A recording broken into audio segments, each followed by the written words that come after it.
Hello and welcome to episode 47 of Late Night Linux, recorded on the 1st of October 2018. I'm Joe, and with me are Graham. Hello. And Will. Hello. Yes, no failing, he's got family stuff to deal with.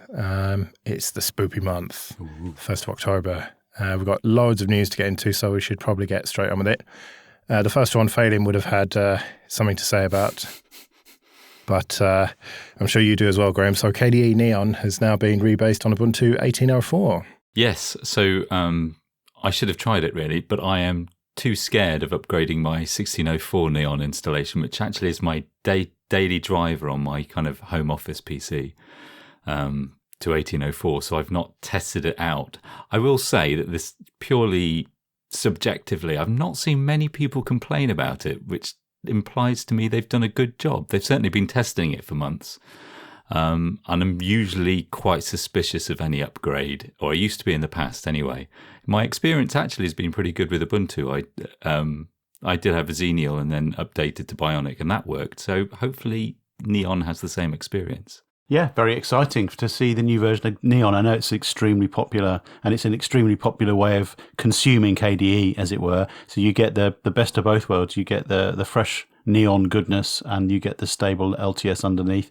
And, as says on their release announcement, all the goodness of snaps in there as well. Well, yeah, being based on Ubuntu, of course, you've got snaps. So, yeah, I've actually tried it out. I didn't try upgrading from the 1604 version, but the 1804 version worked absolutely perfectly from what I could see, and it was just very similar to what I remember from the last version, except that obviously the base is being upgraded. I wonder, we're very nearly at Ubuntu 18.10 now, so I wonder, has it taken them a bit too long to do this, or is this sort of an expected time frame? Well, 1804 will always have the new kernels, the hardware enablement kernels, and the supported new kernels backported to 1804. So it makes a lot of sense. Let 1804 come out, let the dust settle, and the bugs be smoothed off, and then upgrade, and then stick on 1804 for the next 5 years, where you're going to get those low-level upgrades, kernel upgrades, driver upgrades, all the security fixes in there. It makes a lot of sense. So you think it was a tactical wait rather than kind of they've been working on it since even before 1804 came out, and this is the soonest they could possibly have got it out? You think it's more a case of they waited a little bit and wanted to wait for the 0.1 release and make sure it was 100% rock solid? Yeah, I don't know if it was tactical or not. If it was me, then I would definitely wait for the first point release to get all of the benefit of those fixes rolled up into a new ISO. After that, I think that the pressure's off and you can wait until you're ready and then just release. So who knows? I don't think it's too late. I think it's a smart move to wait until the point release and then just release when you're ready. Make sure it's good quality. Graham, you know it makes sense. Just do it. Just, I don't know, close your eyes and hope for the best. If I didn't have work the next day, maybe a weekend or take a couple of... Yeah, because if it breaks... Well, the last time I did an update with Neon, it did install Plasma integration plugins into both Firefox and Chrome, and that stopped Hangouts working, although there was absolutely no clue that it had installed these integration plugins and that was what was causing the problem in Hangouts, basically. And, we rely on Hangouts for our meetings every day. So it was basically I was muted in everything that I tried to do. And as much as I tried to blame Pulse Audio, it wasn't Pulse Audio's fault. You should have implemented a mumble-only rule, maybe. Yeah. Get some free software in Canonical. Yeah, that's an interesting point there, because when I installed it, it did suggest that I installed those plugins, but it didn't actually do it for me. So I wonder what happened there. Maybe they've learned from that mistake, hopefully. Yeah, because at least, at the time, it took a couple of days for there to be enough kind of momentum behind the people reporting the same issue for it to be detected. So we're all clueless, really, at the point of maybe reinstalling or a fresh install. And unfortunately, the way I've run KDE for years is that I copy my configuration over and, just hate reinstalling. I just avoid it at all costs on my kind of day-to-day machine because I've changed so much about the setup. Yeah. Well, I'm sitting here looking at 1604 Ubuntu, and I still haven't upgraded because this is mission critical, this one. This is what I do all my recording on and everything. So, my entertainment PC downstairs and my other laptop, I've upgraded them, but I know what you mean. You kind of, if it's not broken, don't fix it. And that's sort of the point of an LTS, isn't it? That you've got that extra time. So, I'll get around to it at some point, probably in around April next year when it officially goes out of support for me. But, when you do upgrade, do let us know how it goes. I'll promise to do it in the next 2 weeks, and I can report back next time. Okay, cool. And I don't think Phelan will. I think he's too scared as well. So. All right, well, let's move on and talk about AMP, Accelerated Mobile Pages. So Google have come in for a lot of criticism about them just controlling this. This is the new-ish mobile standard for very light, quick web pages. And Google have had a very tight grip on this. They've pushed all the standards. It's been open source from the beginning. They've claimed that it's like a community project, but the reality is they've been very much in charge of it. And now they have decided that they're going to kind of loosen that grip a little bit and go for much more of a kind of open governance model, which I'm still a bit skeptical about, but I think is of note that they are going to do this. And I think it's got to be better than the situation was before. Whether it is good enough remains to be seen. Yeah, it's interesting to read this, and obviously the AMP developers are all avid listeners of Late Night Linux because they have addressed quite a lot of the concerns that we talked about last time we talked about AMP. So on the whole, this makes for interesting reading. They seem to be addressing a lot of the issues that we raised and a lot of the shortcomings. So and they seem to be stressing a lot of the open source nature of it now, and the fact that they've got lots of different contributors and that they come from all over the place. It's not just a Google centric thing. So it does feel like they have acknowledged some of the concerns that people have raised, and they're trying to address those. It's encouraging. I feel cynical about it as well. I mean, they make it sound like such a humble project, a project that started with just 2 contributors.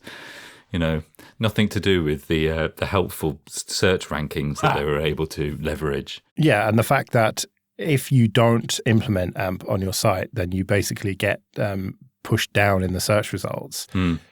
Some people are saying that there should be other equally good alternatives getting pushed up the search results. But I don't know, can you really blame Google for prioritizing their own thing? I suppose the EU might, but isn't that how capitalism works? I don't know.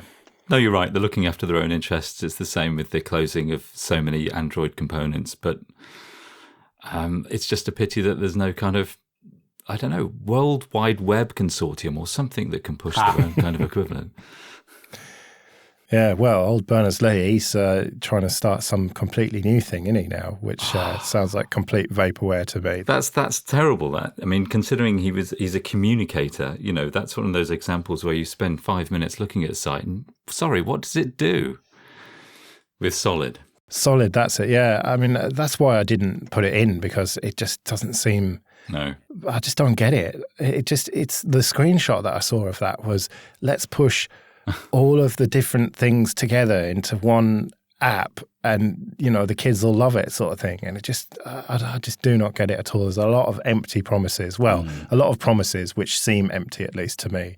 So whether or not that comes to fruition and becomes anything, I don't know. It just feels very much like it's Web 2.0 or it's probably 5.0 at this point. I do not get it. But yes, Solid it's called, and. Yeah, I don't know. Have you seen this, Will? No, I haven't. We can't even tell you what it is. Yeah, I wish I could, but yeah, it's just a lot of promises about taking back control of the web, and I just don't get it. It looks matrix.org, look organised. It's either going to be something absolutely amazing that I'm just too thick to understand the concept of, and I'm going to eat my words, or it's just going to be yet another startup that goes nowhere. Is he just building his own internet with blackjack and hookers? Is that where it's going? Maybe. Oh, dear. All right. So we've got a curious coincidence over the last couple of weeks, and that is that Fedora 29 and Ubuntu 18.10 have both come out as betas. And that doesn't happen very often. The stars don't align very often. So it's quite a good opportunity, I thought, to look at what is different between them. So I suppose Will, what is different? What's new in 18.10 on the Ubuntu desktop? As far as I can tell, a theme, and that's about it. Yeah, so the theme is new. The changes are under the covers. So we're putting in the new version of GNOME, and which is the same version that's shipping on Fedora 29. We've got a few patches in there that we're carrying that we've pushed upstream that haven't been merged yet. But by and large, at this point, from a desktop shell perspective, what you get on Fedora 29 and Ubuntu 18.10 are, under the covers, largely similar. Yeah, it's the same base. But yes, as you say, new theme. We've got our sort of Unity-like user experience, which is what people told us they wanted. So we have made some design decisions and some choices about the way that we think people want to use their computer, and we've sort of overlaid that on the top of GNOME. And with Fedora, you get that pure GNOME experience, as it were, which is also available on Ubuntu, of course. One thing that jumped out at me about Fedora is the modular repositories, which we saw in the previous version, Fedora 28, but that was only for the server edition, whereas now they're rolling that into the desktop as well. And that means that you can run various different versions of software concurrently, which is kind of it's a different way of doing it to Ubuntu, because you can do that to some extent on Ubuntu, can't you, thanks to snaps? Yeah, if you want to install two different versions side by side, then yeah, you've got snaps for that on Ubuntu. And yeah, not only is it the application, but it's the full stack, and they can coexist. So yeah, it's a similar goal, different idea. Yeah, it's interesting difference there. I mean, that seems to be the main difference, because apart from the tweaks, to make it more Unity-like, which are not impossible to do on Fedora, and also, of course, it's not impossible to run. It's very easy to run a completely stock GNOME session on Ubuntu. I take it that is still the case with 18.10. Yeah, you can just install the vanilla desktop packages, and you get the unadulterated version of GNOME. Yeah, and so really, that is the differentiator there. And I don't know, do you end up ultimately with a potentially quite similar experience on both of them, and just with different approaches? Because you've got a similar level of support, a similar length of support. So this isn't an LTS either way. So it just struck me as interesting that these two came out at the same time. Yeah, well, the Ubuntu release cycle was designed around the GNOME release cycle, so that these two things would coincide, that we would get the brand new version of the GNOME stack, and very shortly afterwards, we'd get a brand new version of Ubuntu. Yeah, just long enough for us to find and fix the bugs that we thought were absolutely critical. So having the stars align in this way is kind of by design, kind of happy accident, I think. But new version of GNOME comes out, then the new version of Ubuntu comes out. And if it's not an LTS, then it is paving the way to the next LTS. And so you get these minor release versions of GNOME, which we keep up to date so that we can sort of roll roughly with those updates as they come in from GNOME, which by the time you get to the next LTS, we can have some certainty that it's absolutely rock solid. And for whatever reason, if it's not, we've got those previous interim releases to choose from and sort of select the most stable release that we think is right for the LTS. Is it fair to say that 18.10 is something of a catch-your-breath release for Ubuntu? In that, if you look at 17.10, that was a bit of a scramble, and you did very well with that. And then 18.04 obviously was very, very important, the LTS. And now 18.10, do you see what I mean about catch your breath? Just kind of... I don't want to say that it's just like a lazily, chucked out thing, but it's not as important as the previous two. Yeah, I think that's fair criticism. Actually, with 1804.1, the start of the 1810 cycle, we dedicated the first half of the cycle more or less to making sure that 1804.1 had all of the bug fixes that we since discovered in 1804 fixed, uploaded, and ready to go, so that when that .1 ISO comes out, because the ISOs are only respun for every point release, so any bugs that exist on that ISO are going to be installed and immediately visible to anybody that installs it from that ISO image. So we have to get the ISOs up to date and as good quality as possible for that first point release, and also the OEMs who are releasing laptops with Ubuntu pre-installed ship that point release. So it's very, very important to us to get 1804.1 as high quality as we can possibly do. So yeah, we set aside some time at the start of this cycle to make sure that that was the case. We have upgraded to the new version of GNOME in 1810, and that left a little time for a few other bits and pieces. We started the cycle with some pretty lofty goals, or new features we wanted to land, like GS Connect, for example, which when we dug into it in a bit more depth, it turned out that it wasn't quite up to the quality that we hoped it would be. We spoke to the upstream developer and he said, you know what, I'm rewriting the whole thing from scratch, so I'm just going to crack on and get that done. So we said, well, then we'll wait. There's no point in us shipping something which we know is a bit broken and which is going to get upgraded very shortly anyway. We'll wait. We'll wait till the quality's there and then we'll ship it. So we had to do a few trade-offs, but ultimately 1804.1 is what benefited. Right. So hopefully in 1904, we're going to see some innovation and excitement then. I think what you'll see between now and the next LTS is small steps towards an LTS which has new features in it. I don't think you're going to see any big bang changes.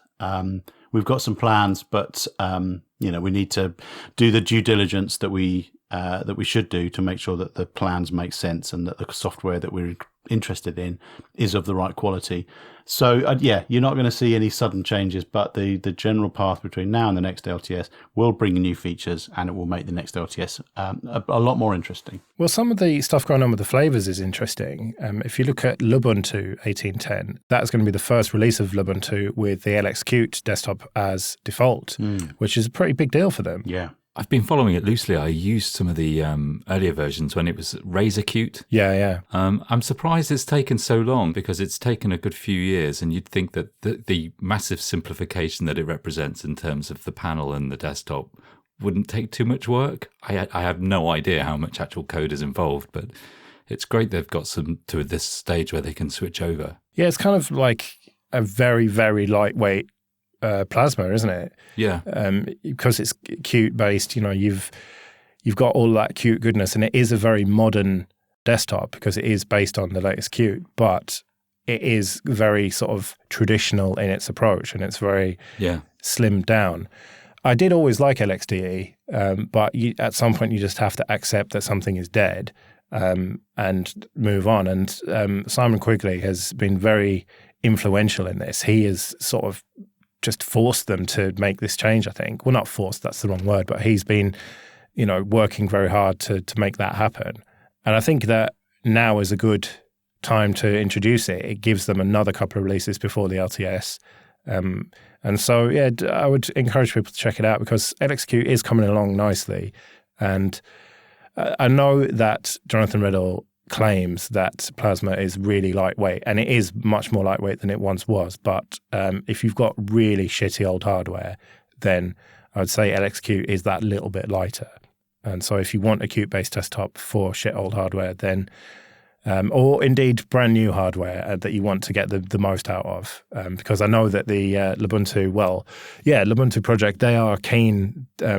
Quigley actually wrote a post about how they want to refocus and not be for shitty old hardware, but I think that is a sort of USP that they're going to find very difficult to shake. I think that people are going to always consider Ubuntu to be for your older hardware. Yeah. For me, it was always about basically if you wanted a kind of GNOME minimalism without the configuration, and I mean in a good way, and you find yourself using lots of Qt apps and you just want to have that kind of painless integration of Qt theming with the panel, then in RazorQt and now LXQt. God, it sounds difficult saying the first two letters, LX and then Qt. Makes sense. Yeah. Okay, this episode is sponsored by DigitalOcean. Go to do.co/LNL. That's for Late Night Linux. If you go there, you'll get $100 credit to get you started and 60 days to use it. And that $100 is going to go a long way. They've got droplets starting from just $5 a month, so you'll really get a chance to check out everything they've got to offer, including their block storage and object storage, which you can add on to your droplets really easily. Not to mention the really easy backups and the cloud firewalls. And they've got quite a few different distros: Ubuntu, Fedora, Debian, CentOS, FreeBSD, and some container distros as well: CoreOS, Fedora Atomic, and Rancher OS. and loads of one-click apps like Basic LAMP and LEMP stacks, WordPress, Discourse, GitLab, or you can just go for the basic distro and build it up yourself. And you should definitely check out their blog. There's always tons going on over there. In the last couple of weeks, they've announced the ability to bring custom images. So if you're not happy using one of those other distros, then you can just bring your own. And something that they're starting to roll out now is Kubernetes. And that is limited availability at the moment. So you can sign up, or you can just wait a little while until it becomes generally available. And they've also announced the 5th annual Hacktoberfest, which is pretty simple. If you make 5 pull requests to GitHub in the month of October, then you can get a cool t-shirt, and there's 50,000 of them available, so you've got a pretty good chance. So again, check out the DigitalOcean blog for that. So go to do.co/LNL and get $100 to get you started. That's do.co/LNL. On to a bit of admin then. And first of all, thank you everyone for supporting us on PayPal and Patreon. And remember that if you sign up for Patreon at $5 or more, you can get ad-free feeds, so you don't have to listen to adverts anymore or skip them. Not that anyone would do that. If you want to learn more about how to do that, you can go to latenightlinux.com/support. There's also PayPal and stuff, as I mentioned. And if you want to get in contact, latenightlinux.com/contact. So one bit of admin is that the Mintcast needs new hosts. So hardcore listeners of this podcast may remember that I got my start in Linux podcasting on Mintcast. Mintcast, of course, is the podcast by the Linux Mint community for all users of Linux. I moved on from it. I just didn't have time to do it anymore, and also don't really care for Mint anymore for reasons that I won't go into here. But a lot of people do like Mint. And so anyway, it's had many different hosts over the years, Mintcast. Rob and Isaac, who are currently doing it, well, Rob's actually been doing it for years now. I think he started around episode 50. But it's bigger than its hosts, put it that way. It's been going for nearly 10 years. And Rob and Isaac are really cool guys and will help whoever takes over, with the transition and everything. And I'm around potentially to help a little bit as well with the audio side of things and whatever. It's not a huge commitment. It's not like a really serious thing. They just do it for the fun of it. It's just kind of a hobby type deal. So if you've been wanting to get into podcasting about Linux and you don't think Mint is shit, then check it out, mintcast.org, and they will, help you if you get in contact with them, and hopefully that show can keep going, because it's a shame when something of that age dies, and I really wanted it to make it 10 years. There was supposed to be like a reunion episode at 10 years, but I don't think that's happening now. But check it out, mintcast.org. All right, well, this section, I suppose, is Joe has some questions for the audience and needs help or something. And so I have quite an unusual situation, I think, insofar as I have a network storage device, a NAS, essentially running Samba, which has got 2 drives in it. That is a ZFS pool. So I've got a redundancy there, and obviously bit rot protection as well. I've also got a desktop machine, which my wife uses, and that has got an NTFS partition in it where she stores all her photos so she can access them from the Windows partition. Don't ask. Yes, okay, I could have probably done it a better way, but whatever. I'm stuck with that. And obviously NTFS does not have bit rot protection. She's also got a laptop, which she's using more these days. And so getting the photos onto the NAS is easy, right? But the problem is this. I want the NAS and the desktop to have the same data on it, the same photos and videos and everything. But that desktop is not on very often. Now, I'm used to machines being on all the time and being able to schedule stuff, but this desktop only goes on at certain times of day randomly. And so if I do it with cron, then I suspect those jobs will fail. And I don't know, I just don't have any experience with setting up cron jobs that fail. So I suppose, first of all, you two, have you got any advice for me? How can I make it? Because it would be logical to just set up an rsync job from the desktop to the NAS, but then I'd lose the bit rot protection because it will just overwrite with the bad, rotten bits over the ZFS copy. So it needs to go the other way around. So yeah, first of all, YouTube, have you got any suggestions for me? I've used sync thing, so it doesn't solve all of your problems, but at least syncing one side of that worked really well for this exact kind of scenario of syncing photos across two different drives, but it doesn't solve the bitrot problem. Yeah, because I know that once they get onto that ZFS, my bitrot problem is taken care of, but how do I get them back onto that desktop that isn't? If that desktop was left on all the time in an office or something, then we wouldn't be having this conversation. But the fact that it's only on sporadically for an hour or two a day at random, that's the problem that I've come up with here. And I suspect that a lot of the audience won't have come across this because IT people are just used to leaving machines on all the time. But it's noisy and uses a lot of juice, and it's just that's not happening. That's not a solution to this. Yeah, well then you've just got to sync one way for that to work. Exactly, but because it's not on all the time, I don't know how to schedule that. That's the problem. But you could use sync thing to just sync one way. I mean, it'll just catch up. It'll catch up whenever the PC's on. Ah.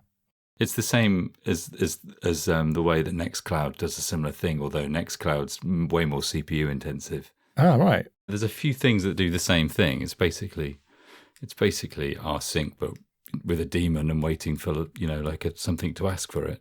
You know what the simplest solution is? Go on. Pay someone to take care of this for you. That'll take all the fun out of it. I know, right? But we at home at my house, we have had various photos on various devices, and we've tried to keep them all in sync. And I've spent years and years doing this, and at this point, I've given up and outsourced the entire problem to Google Photos, and it works just fine. Yeah, she's not having that though, because believe it or not, my wife is more of a freedom lover than me. It's not that she's a freedom lover, but she's just more of a sort of big corporate company hater. She fucking hates Amazon, for example. Like, I'm not allowed to buy stuff off them because they're a bunch of tax dodging bastards. Fair. Which is fair. It is true. And I swore I wouldn't buy any more from them. And then I was like, I need these cables. But it's so cheap. Yeah, it's so cheap and so fast. She was like, no, you said that you weren't going to buy them. So I was like, all right, fine. I'll buy them off eBay because they're much better than Amazon. I don't know. Okay, this episode is sponsored by CDN77. Go to cdn77.com/LNL. And they are a UK-based CDN provider with a standalone live streaming platform. And apart from sponsoring some great open source projects like CentOS, KDE, Fedora, and Gentoo, one of their biggest clients is the European Space Agency, who use CDN77 to deliver Hubble images all over the world. They're a real innovation leader. They were the first CDN to implement HTTP2 and Brotli compression. Everything's developed and managed by their in-house team. They don't outsource anything. And they can push 80 gigabits per second of live streaming through one machine just through their own optimizations. And this CDN consists of 500 servers, all with the latest Debian, and only a few of them are virtual machines. Almost all of them are physical servers. And they've got 30 points of presence all over the world in North America, South America, Europe, Asia, and Australia, with over 7 terabits per second of total network capacity. They've got great 24/7 live support, and you can either go pay-as-you-go or go for one of their monthly plans. Either way, there's no commitment or hidden costs. You can get a 14-day free trial with no credit card needed. Just go to cdn77.com/LNL. And if you use that link to sign up and go beyond the free trial, then you'll get an extra first payment bonus. So whether you want to speed up your website and increase your SEO ranking, or if you've got gigabytes of video that you want to stream all around the world, go to cdn77.com/LNL and start delivering your content. All right, well, let's crack on with more news. And Mir 1.0.0 has been released, which is very much them saying Mir is not dead, contrary to popular belief. It's going strong. We're up to a 1.0 release. It's stable now.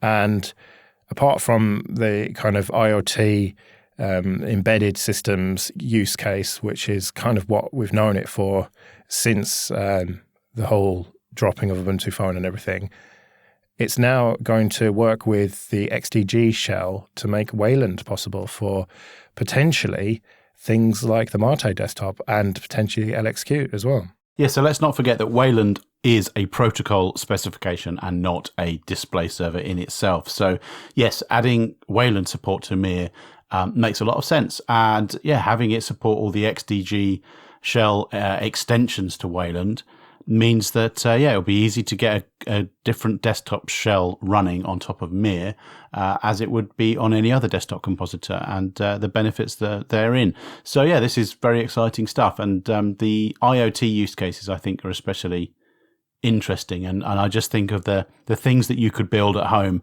on a Raspberry Pi with an Electron app and Mir on top of it, underneath it. You could be out there building your own little kiosks and smart displays and that kind of thing in seconds. So I think this is a real enabler for the hobbyist community as well. What, rather than having to rely on the big bloated X server then? Yeah, exactly, yeah. So, Will, you're a little bit closer to this than some people. So it's probably an unfair question to ask you, but do you think that the 1.0 is a little bit premature for it? Do you think it is a statement release rather than a sort of genuinely stable 1.0? I think there's a bit of truth in both of those arguments. It is important that people understand that Mir is not dead. There's a team behind it. They're developing these features all the time. They're fixing bugs. It's a really high quality piece of code. So I think it's important to make their mark and say what we're doing is interesting, stable, and useful to people.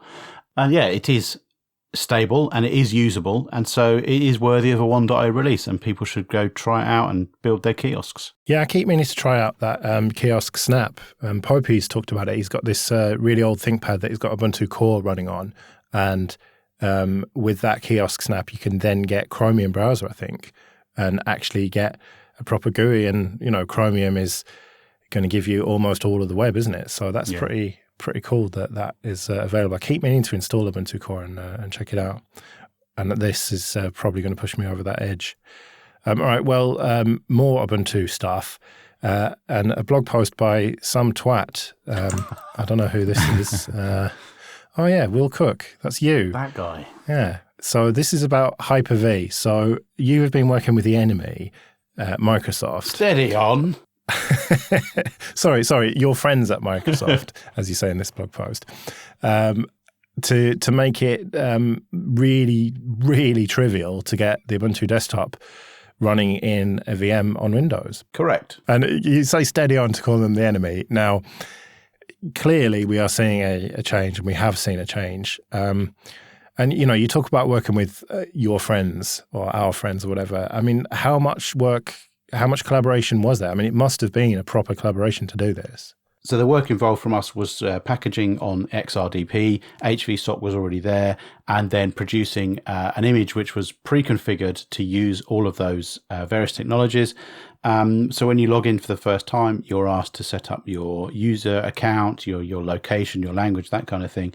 And then it restarts and you're into the HVSOC enabled enhanced session, which gives this nice clipboard interaction and those kinds of things. So yeah, a lot of the work was done by Microsoft, and we just had to sort of tie up the loose ends, really.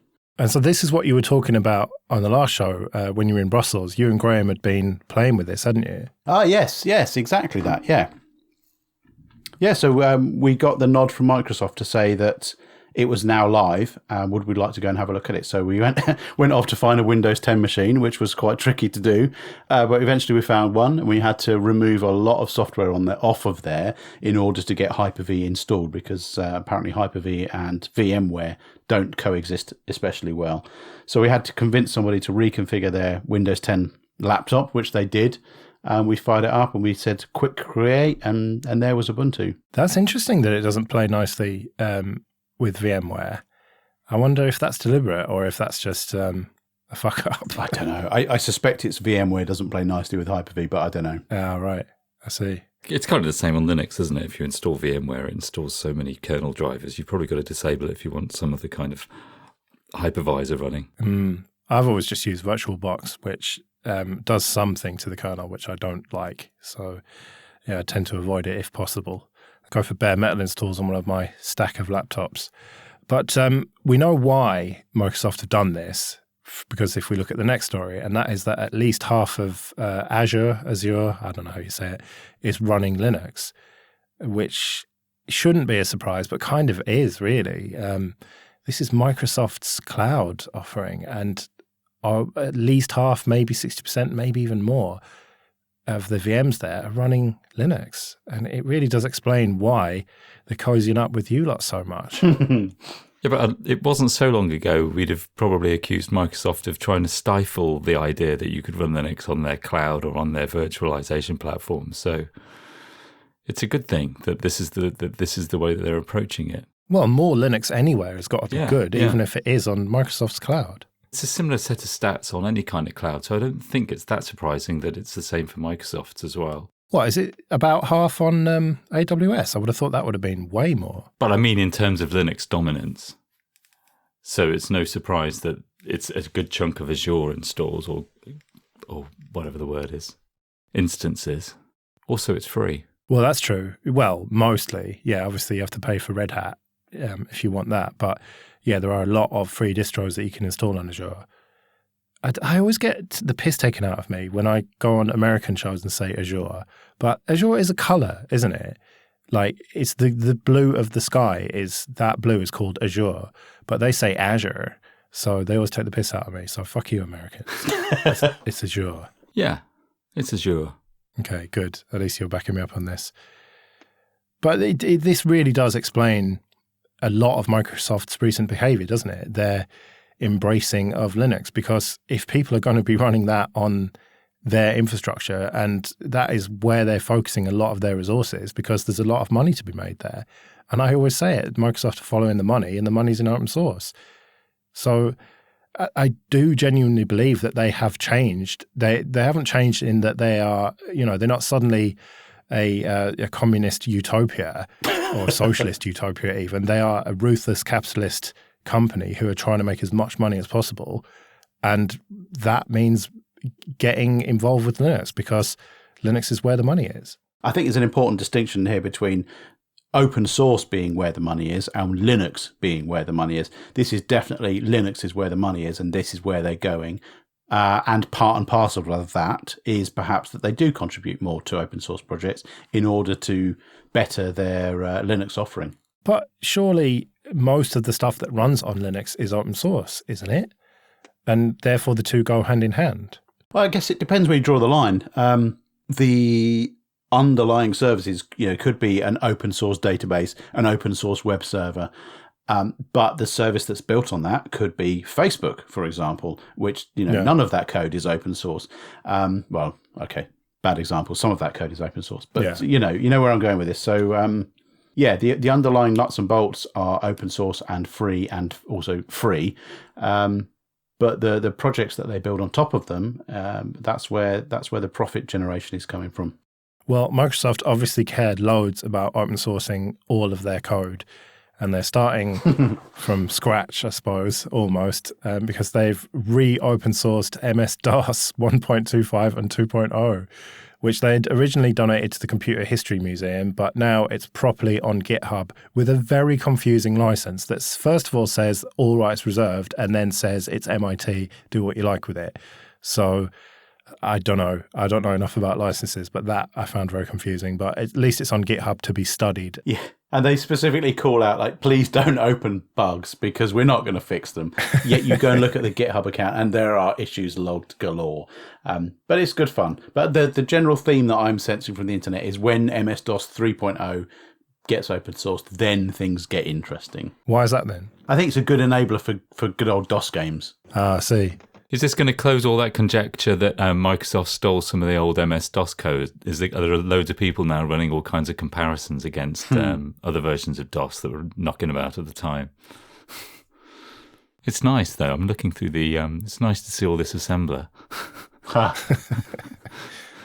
But what about FreeDOS? Isn't that kind of good enough for the old games? What would 3.0 actually benefit people? Can you run Windows on 3.0? Oh, I think you're right. Windows 3 probably ran on MS-DOS 3.0, didn't it? Yeah. So long ago. You two are showing your age here. My first computer was Windows XP, I'm afraid. Well, actually, that's not true. It was an Amstrad, but had a big gap in the middle. But that would be interesting then, if you could have an open source basis to run Windows on. But, I mean, this is all academic stuff, isn't it, at the end of the day? It's not really going to be, apart from a few old games, I I can't see it being of much use. It's really just academic interest, isn't it? Yeah, I think from a historic perspective, MS-DOS is a formative part of the history of the PC x86 platform and the success and dominance of it and computing in general. So I think, the Computer History Museum is a good place for it to have been placed, and it's nice that anyone can now take a look themselves. Yeah. Well, something that I keep thinking will be resigned to history is Sailfish OS, but apparently not, because they are gearing up for their big 3.0 release and more devices. And we don't actually have any releases yet, but they're imminent, certainly according to this blog post. But the question is, do we really care? Because although this is Linux-based, it's not very open source. It's not the great hope for a completely free software phone or anything. And it seems to be, well, it has historically struggled, Yola, the company, and therefore Sailfish, the project, or the product, I suppose. So is it something that we should care about? We used to make jokes about this, I don't know, 5, 6, 7 years ago when it came away from MeGo. Yeah. And even then, it kind of typified what Nokia was trying to do and Intel was trying to do, and people trying to hedge their bets rather than concentrating on creating a usable AI. Although it did result in some, nice frameworks and some interesting experiments. I don't know if it's relevant anymore. Well, it's certainly relevant to a number of people who got the Sailfish X ROMs and put them on the Xperia phones, and they're going to have another Xperia phone that looks a bit more modern. So it's not completely dead, is it? There are certainly a number of enthusiasts. And the thing is that the experience of it, from what I have tried, and I put a fairly recent version on a OnePlus One, and it feels like a modern operating system that is well put together, and it is a generally nice experience. And they were the first alternative to get Android apps working, and they work reasonably well. So I don't understand why it hasn't been more successful, really. Well, you make it sound like I should use it. I should, if that's the case, I should definitely try and install it on something. But what? Well, that's the problem, isn't it? It's not like Lineage where there's loads of devices and you can pick one up off eBay for 50 quid or whatever. You're really limited to a certain number of devices. But I think if you can get hold of one, I don't know if the ROMs for the OnePlus One are still available. You could probably pick up a OnePlus One pretty cheaply. I could probably lend you my one, except the Wi-Fi antenna is snapped off, so you have to be pretty close to the router to make it actually work. And you can only get about, 50 megabits a second or something, but it's good enough to test it.